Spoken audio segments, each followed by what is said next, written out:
একজন বাবা স্ত্রী সন্তানকে হারিয়ে 21 দিনে 100 বারের বেশি থানায় গেছেন সহযোগিতার জন্য, কিন্তু পুলিশ তাকে সহযোগিতা করেনি। উনার মেয়ে ফাতেমা প্রাইভেটে গিয়েছিল কেরানীগঞ্জের এক বাসাতে ডিসেম্বরের 25 তারিখে।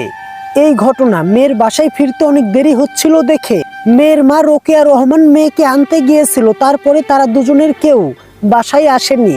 এই লোকটি অনেকবার ওই বাসায় গিয়েছে যে বাসায় তার মেয়ে প্রাইভেট পড়তো, কিন্তু তাকে সেখানে ঢুকতে দেওয়া হয়নি। পুলিশের কাছে অনেকবার সহযোগিতার জন্য গেছে, কিন্তু পুলিশ তাকে সহযোগিতা করেনি। কিন্তু গতকাল যখন ওই ফ্ল্যাট থেকে গন্ধ ছড়িয়েছে, তখন ওই ফ্ল্যাট থেকে মা মেয়ের অর্ধগলিত লাশ পাওয়া গেছে।